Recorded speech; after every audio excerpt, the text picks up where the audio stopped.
एक बार प्रभु राधा राधा राधा के एकांत में एकदम पहुंच गए। रुक्मिणी सहम गई कि ऐसा राधा प्रेम।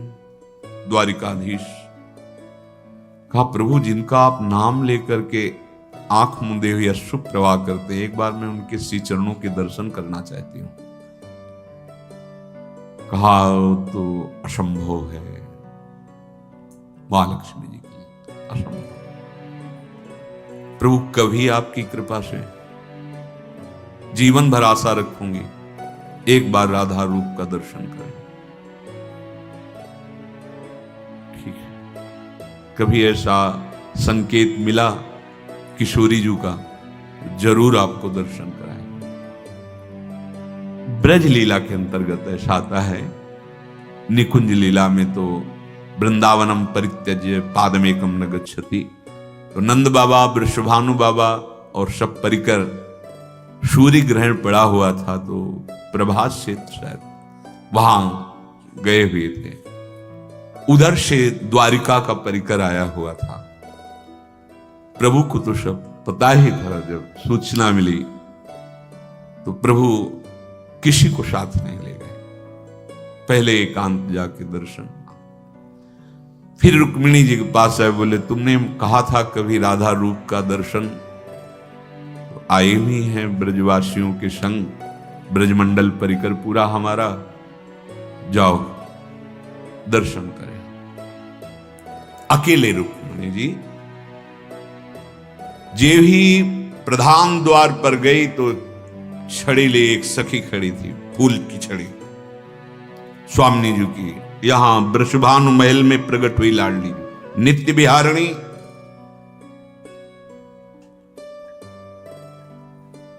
जे ही सखी को देखा तो झुक गए, यही होंगी राधा।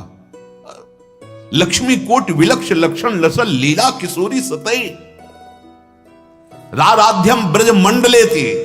ब्रजमंडल में जो उनकी आराधना कर रही वो नौ युवती इतनी सुंदर है कि लक्ष्मी कोटि विलक्ष लक्षण लसल लीला किशोरी सतई। करोड़ों लाखों लक्ष्मी जिनके रूप को देखकर आश्चर्यचकित हो जाए, ऐसा रूप राधा दासी का, ऐसा ब्रज तरुणी का है। ब्रजनो तरुण कदम्ब नागरी निरखी करत अधग्रीवा। जे ही लक्ष्मी स्वरूपा रुक्मिणी जी ने देखा, उनका स्वामिनी जी अंदर समझ, स्वामिनी जी पहली सीढ़ी पे जो विराजमान, अंदर गई तो और अलवेली भांति दूसरी से। अब पक्का यही नहीं, स्वामिनी जी 7 डेवड़ी में हर डेवड़ी की सखी को प्रणाम करती कि यही स्वामी। और जब अंदर गई तो वो 30 पीतारुण क्षय मनंत तड़िल लता भाम। कौन भांति, कौन कांति, कौन रूप, कौन ने, कौन है एक स्वभाव, कहा अली कहिए सखी कैसे कहूं। यहां लगा कि हित सजनी जो प्यारी जू के रूप का वर्णन कर रहे हैं। देखो माई सुंदरता की सीमा। ये जो ब्रजनो तरुणी हैं, ये ग्रीवा झुका देते हैं, रूप सौंदर्य का भार नहीं सह पाती। स्वामिनी जी की जो सेवा में ऐसा ब्रजनो तरुणी कदम्ब नागरी, कदम माने होता समूह, 9 तरुणियों का समूह नागरी प्रिया जी के रूप को देख करके अधिक देखो माई सुंदरता। जे ही रुक्मिणी जी की दृष्टि गई, अशुभ प्रवाह। कुछ देर मधुर मृदु वार्ता स्वामिनी जी ने। जब वापस गई तो कहा, आप जीते कैसे हो इनके बिना, आप जीते कैसे हो। पहले तो मैं समझती थी क्या राधा का रूप है जो आप अशुभ प्रवाह करते रहते हैं, क्योंकि एक से एक महाशक्तियां अष्टपट रानियों के रूप में है, सब दैवी शक्तियां जो 16,100 के रूप में हैं। क्या इनमें पर आज मुझे लगा कि आप जीते कैसे हो। तो उनका मैं तो सदैव उनके समीप ही रहता हूं, ये तो बाह्य प्रगट लीला का स्वरूप। तब बोध रुक्मिणी जी बहुत एकांतिक, वक्षा स्थल में ही विराजमान श्री लांछन चिन्ह के रूप में है। महाप्रभु ऐसा लग रहा है कि वर्णन कर रहे हैं रूप का। बोले ब्रजनो तरुणी कदम नागरी निरखी करत अधग्रीवा। अब इंतजार हो रहा है कि आगे रूप वर्णन होगा, तो कह रहे हैं जो को कोटि कलप लगी जीवे रसना कोटिक पावे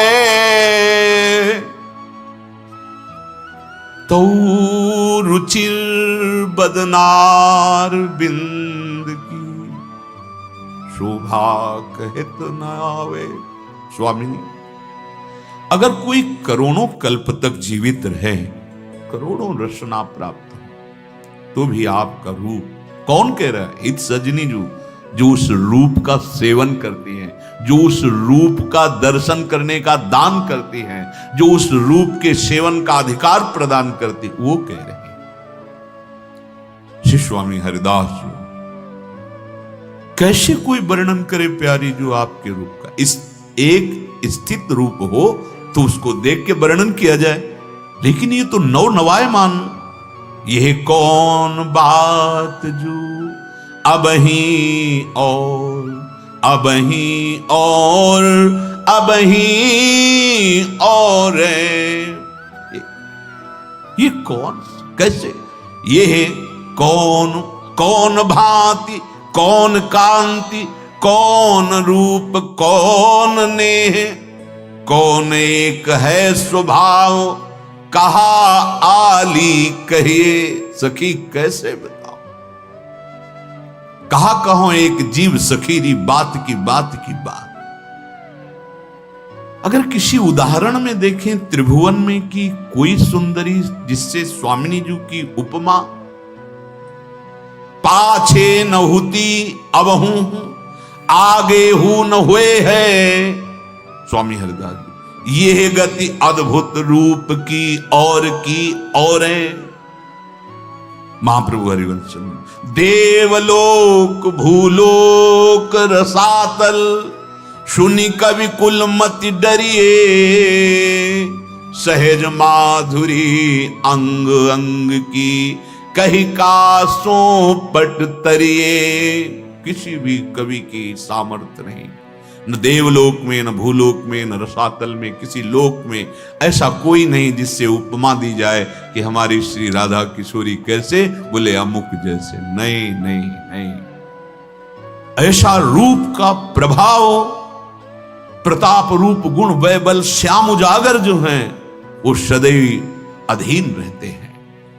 बोले कौन माधुरी तरंग